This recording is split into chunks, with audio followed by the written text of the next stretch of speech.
shiran caadahin isku yimaadeen 11 xildhibaan oo kamid ah xildhibaanada golaha deegaanka ee degmada Seylac ayaa waxa halkaas isku casilay gudoomiye ku-xigeenka hore ee dawladda hoose ee degmada Seylac Saacad Daahir Cige anigoo ah gudoomiye ku-xigeenka hore ee degmada Seylac xilkii gudoomiyaha degmada waan iska casilay xilkii gudoomiye ku-xigeenka waxaan kamid ahay xildhibaanada halka fadhiya maanta iscasilaadi kadib ayaa waxa ay sheegeen inay halkaas xilka kaga qaadeen gudoomiyaha dawladda hoose ee degmada Seylac Xuseen Iidla Barkadle iyagoona sidoo kale cod gacantaaga ku doortay gudoomiye iyo gudoomiye ku-xigeen halkay u doorteen gudoomiyaha dawladda hoose ee degmada Seylac inuu noqdo Saacad Daahir Cige sidoo kalena waxa ay gudoomiye ku-xigeen u doorteen Maxamuud Cigaal Wacays ugu horeyntina waxa isagu halkaas ka hadlay xildhibaan waran gudoomiyaha iyo gudoomiye ku-xigeenka golaha ayaan doorashadoodii galaynaa waxa sharaxan oo halkan soo gudbiyay oo ay xildhibaanadu u soo codsaday inay aragtaanay xilka qabtaan Saacad Daahir Cige oo ahaa gudoomiye ku-xigeenkii hore iyo Maxamuud Cigaal Wacays oo xildhibaanada kamid ahaa ayaa soo codsaday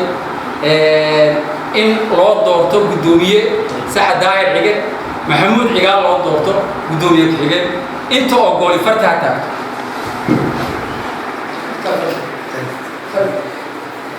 دولة صدق برشان لح وطبع سديد سجال طبعا كويته أديجة وحاول قرادي أنتي فردي ومع اللي بدو كجرام باقرا السيدة بين أنسى فيهين شركنا السيدة سبحانية وسارة أريمها جده يقدوميها قبل كوا وحن كعد صنينا in ay la shaqeeyaan gudoomiyaha iyo gudoomiye ku-xigeenka aan dooranay xilkana si caadi ah ugu wareejiyay sidoo kalena waxa isaguna halkaas hadallo dhinacyo badan taabanaya ka soo jeediyay xildhibaan Geesh Aadan Bile muddo kale golihii deegaanka degmada Seylac baan nahay waxa aad nasiib darro ah anagoo golihii deegaanka Seylac halkan dadka laga doortay xildhibaanadu dad wada mid ay yihiin maalinba ninkan doonaan u dhiibayno cid gaar oo xilka gaar u leh oo muqaddas yahay jirin ku imika laga qaadayo iyo ku yimidaba anagu baaxwaanay imankan taleefanada dadku dhibay ee inamada ku wareeriyay ee aan wax macna lahayn ee waliba mas'uulada anigu waa kuwa la joogo runta sheegayaan ee mas'uulada waaweyn Hargeysa joogay wasiirada hebel soo bax hebel qabta hebel yaa loo qabanaya tan waa tii laga doortay tale u talanaya anagu ma wax wada leh garaadkiina siyaa xildhibaanada golaha deegaanka ee degmada Seylac ee maanta ay doortay inaan noqdo gudoomiyihii golaha deegaanka ee degmada Seylac hogaamiyaha inaan noqdo iyo aad iyo aad u mahadcelinayaa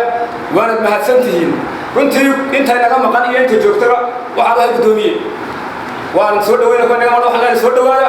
idinkuna gudoomiye ku-xigeenkii degmada la ii doortay oo walaalahay ii doorteen oo kawsalkii aan ka tirsanaa maanta ay ii doorteen aad iyo aad baan ugu faraxsanahay waxa aan ka shaqayn doonaa waxa aan gudan doonaa waxa baytbeedka intii xeerka noo imaday intana walaalahaya iyo muxuu asayn isku soo jiidi lahay iyo ummadayda aan uga shaqaynayna abaaraha wareegnahay وعلي أحمد يريه علي دقدرات TV عالمي Bulsha TV مقالة Seylac